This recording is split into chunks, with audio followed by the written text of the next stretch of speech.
తెలంగాణ అస్తిత్వ వేదిక ఎవరి ప్రయోజనం కోసము నిర్దిష్టంగా ఈ తరానికి ఇది ఇప్పుడు అవసరమా?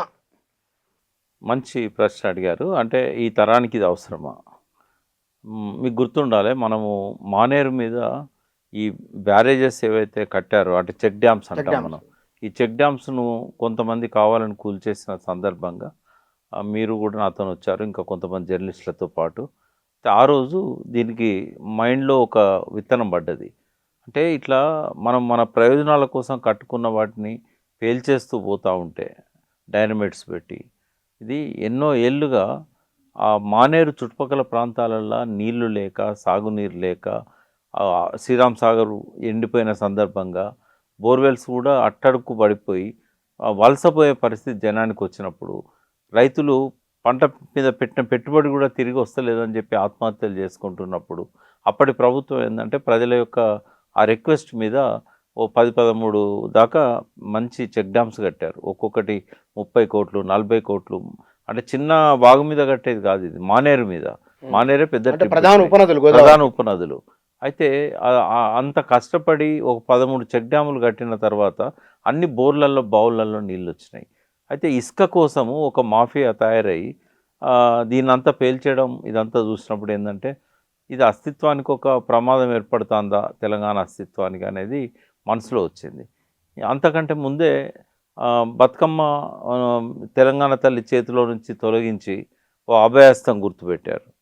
అంటే పార్టీ ప్రయోజనాల కోసం ఆ ప్రభుత్వాలు నలిపేవాళ్ళు ఇష్టం వచ్చినట్టుగా అస్తిత్వ చిహ్నాలను ఇట్లా చేయవచ్చా? అదేవిధంగా రాజకీయ నాయకుల ఉపన్యాసాలు వింటూ ఉంటే జీవితాంతం తెలంగాణకు అడ్డుపడ్డ ఒక మాజీ ముఖ్యమంత్రి తెలంగాణ నా బ్రెయిన్ చైల్డ్ అంటాడు. కేంద్ర మంత్రి ఏమో కాళేశ్వరం కొట్టుకపోయింది అంటాడు. తెలంగాణకు జీవధార అది. తర్వాత గతంలో మనం గొప్పగా చెప్పుకున్నాం, పాలమూరు జిల్లాల ప్రాజెక్టులు వచ్చిన తర్వాత ఇవన్నీ పూర్తి అయినాక కొంత వ్యవసాయము 8 లక్షల ఎకరాలు సాగునీరు పెరిగిన తర్వాత మనకు వలసలు రివర్స్ అయినాయి. వలసపోయిన మనుషులే కాదు, పక్షులు కూడా మళ్ళీ తిరిగి వచ్చినాయి. అది గొప్పగా చెప్పుకున్నాం. రివర్స్ వలసలు కూడా వేరే ప్రాంతాల నుంచి వస్తున్నాయి ఎక్కడికని చెప్పుకున్నాం. ఇప్పుడు మళ్ళీ మొదటికి వస్తూ ఉన్నది పరిస్థితి.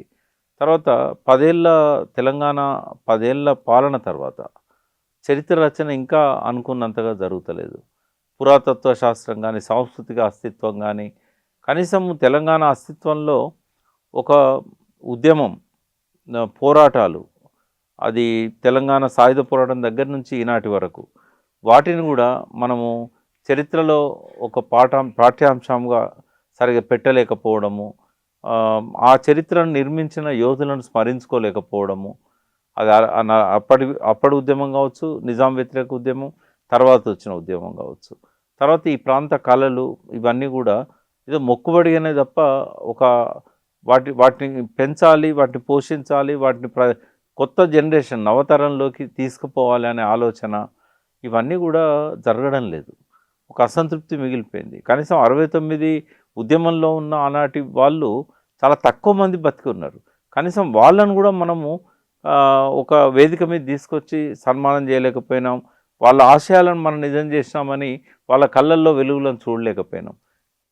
అంటే 69 ఉద్యమం తెలంగాణ రాష్ట్ర ఆకాంక్ష మిగిలే ఉన్నది కాబట్టి 80ల్లో 90ల్లో మీలాంటి వాళ్ళందరూ మాట్లాడి ఆ తర్వాత మా జనరేషన్ కూడా వచ్చింది అందులోకి. మీ తర్వాత తెలంగాణ ఉద్యమం పతాక సన్నివేశం అయింది. ఇవాళ మునుపటి ఆవేశము, మునుపటి ఉన్నంత పట్టుదల ఉందంటారా? అంటే ఆ ఉద్యమం ఉన్నప్పుడు ఉండే ఆవేశం వేరుంటుంది, ఆ పట్టుదల వేరుంటుంది. ఫలితాలు సాధించాల అనే పట్టుదల అప్పుడు వేరుంటుంది. ఇప్పుడు ఏంటంటే స్టెబిలైజ్ చేసుకోవాలి. తెలంగాణ వచ్చింది, ఇప్పుడు మనకు శత్రువులు ఎవరు లేరు బయట నుంచి. కానీ మరొక్కసారి వలసవాదం విజృంభిస్తున్నది. గత కొద్ది రోజులుగా మనం చూసినట్టయితే పార్లమెంట్లో కానీ, అక్కడ మంత్రులు మాట్లాడే మాటలు కానీ, అక్కడ వివిధ రాజకీయ పార్టీల నాయకులు, ఈ ప్రాంతానికి సంబంధించిన వాళ్ళు కానీ, పక్క రాష్ట్రానికి సంబంధించిన వాళ్ళు కానీ, వాళ్ళు మాట్లాడుతున్న మాటలు అన్నీ చూస్తూ ఉంటే తెలంగాణ మీద మళ్ళీ ఒకసారి ఆ వలస పంజా విసురుతూ ఉన్నది, ఆ వలసాధిపత్య పంజా. ఇవన్నీ చూసినప్పుడు ఏంటంటే ఇది అనువైన సమయము. ఇంకా మనం ఆలస్యం చేసినట్టయితే మళ్ళీ వెనక్కి వెళ్ళిపోతాం. తెలంగాణ తెచ్చుకున్న సంతోషం 3 కూడా మిగలకుండా పోతుంది. ఇవాళ అన్నిటికంటే ముఖ్యంగా తెలంగాణ ఉద్యమం పునఃప్రారంభం, మలిదశ ఉద్యమం 96-97లో మొదలైంది. అప్పుడు పుట్టిన వాళ్లకు ఇప్పుడు చాలామందికి ఓటు హక్కు రావడమే కాకుండా వాళ్ళు ఇవాళ ఈ సమాజాన్ని నడిపే వివిధ రంగాలల్లో ప్రావీణ్యులై వాళ్ళు ఉన్నారు. వాళ్ళకి ఎందుకోసం ఈ అస్తిత్వ పోరాటం జరిగింది, ఎందుకోసం తెలంగాణ పోరాటం జరిగింది అనే అంశాల పట్ల అంత స్పృహ లేదు వాళ్ళకి. వాళ్ళకు అప్పటి బాధలు, అప్పటి కష్టాలు అవేం తెలియవు. మన అస్తిత్వం మీద కూడా ఒక లోతైన అవగాహన కూడా వాళ్ళకు లేదు. సో అటువంటి వాళ్ళకి ఇక్కడి అస్తిత్వం మీద అనేక బహుముఖ కోణాలు ఉంటాయి. అస్తిత్వం అంటే ఇది అని చెప్పడానికి లేదు. మన జాగ్రఫికల్గా ఏముందో మన రూట్స్లోకి మనం తీసుకపోతే తప్ప అస్తిత్వం ఏందో అర్థం కాదు. ఇప్పుడు ఎన్నో అంశాలు ఉంటాయి. ఇక్కడ జలవనరులు ఉంటాయి, ఇక్కడ మట్టి, ఆ మట్టి స్వభావం ఉంటుంది. ఈ మట్టి ద్వారా వచ్చిన రకరకాల ఆహార పంటలు ఉంటాయి. ఈ ఈ ఈ పంటల్లో నుంచి మనం తీసుకునే ఆహారము ఆనాటిది మన పూర్వీకులు ఏం తిన్నారు, మన జీన్స్ అన్నీ కూడా దానికి అలవాటై ఉంటాయి. దాని మీద సోయి లేకపోయినట్టయితే వెస్ట్రన్ ఫుడ్, పిజ్జాలు, బర్గర్లు, కూల్ డ్రింక్స్ ఇట్లాంటివి తినడం వల్ల వాళ్ళు 30 ఏళ్ళకే ముసలోళ్ళు అయిపోయే పరిస్థితి, చావుకు దగ్గరయ్యే పరిస్థితి. అంటే అస్తిత్వానికి వాళ్ళ ఆరోగ్యానికి సంబంధం ఉంది, అస్తిత్వానికి వారి నాలెడ్జ్కి వారి భవిష్యత్తుకు సంబంధం ఉన్నది. అంటే చరిత్ర తెలియకుండా, వర్తమానాన్ని అర్థం చేసుకోకుండా మనము భవిష్యత్తును నిర్మించలేము. కాబట్టి ఈ విషయాలన్నిటి మీద ఒక సోయి ఇప్పటి తరానికి కల్పించకపోయినట్టయితే మన వనరులను మనం కాపాడుకోలేము. మళ్ళొకసారి ఇది పెనం మీకెళ్ళి పొయ్యిలో పడ్డ పరిస్థితికి వస్తుందేమో అనేది ఉన్నది. కానీ ఇక్కడ ఇందాక మీరు ఒక మాట అన్నారు, తెలంగాణ ఉనికి అస్తిత్వానికి ప్రమాదం వాటిల్లుతున్నది అని. ఇంతకుముందు సీమాంధ్ర ప్రాంతానికి సంబంధించిన ఎవరైతే పెత్తందారులు ఉన్నారో వాళ్ళు ఇక్కడ వనరులపైన గుత్తాధిపత్యం తీసుకున్నారని ఒక మాట ఉన్నది. ఇప్పుడు ఎవరున్నారు? ఇప్పుడు ఏం చేస్తున్నారంటే పరోక్షంగా ఆధిపత్యం వహిస్తున్నారు. ఇప్పుడు సరే, ఇప్పుడున్న ముఖ్యమంత్రి గారు ఆయన ఎన్నడూ కూడా పెద్దగా తెలంగాణ పట్ల ప్రేమ, మమకారము, ఉద్యమంలో ఆయన భాగస్వామ్యం ఏమీ చూపెట్టలేదు.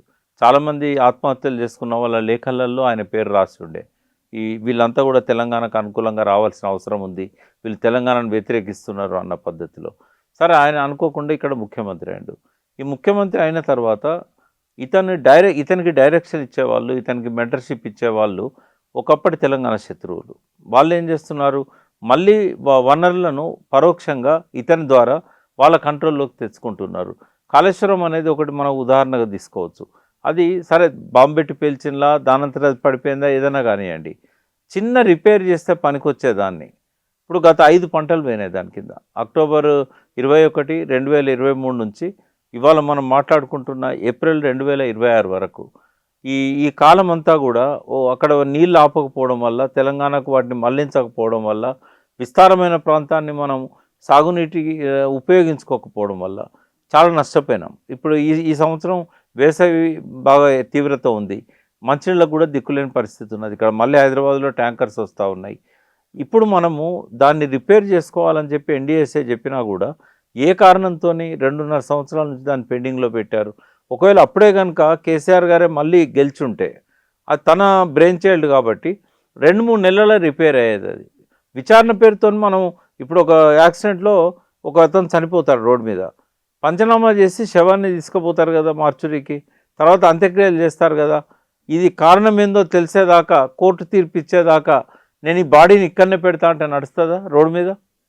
కాబట్టి కాళేశ్వరం అనేది ఏం జరిగింది అనేది విచారణ పద్ధతిలో విచారణ జరుగుతుంది. రిపేర్ కూడా జరగాలి కదా. ఇప్పుడు నీ ఇల్లు అయితే ఓ పక్క పిల్లర్ ఒరిగింది అనుకో, నువ్వు ఇంజనీర్ను పిలిపించి పనిష్మెంట్ ఇప్పించేదాకా దాన్ని రిపేర్ చేయవా? చేయకపోతే మిగతా ఇల్లు ఉంటుందా? అంటే ఇది ఎవరి డైరెక్షన్లో నడుస్తున్నది అంటే డెల్టా ప్రాంతానికి నీళ్లు మేడిగడ్డ కట్టిన తర్వాత రావట్లేదు. ఇప్పుడు మేడిగడ్డ పాడైంది కాబట్టి నీళ్ళు ఆపకుండా ఉంటే మనకు రెగ్యులర్గా వస్తాయనే ఒక అక్కడి ముఖ్యమంత్రి యొక్క ఆశయాన్ని ఇక్కడి ముఖ్యమంత్రి నెరవేరుస్తూ ఉన్నాడు.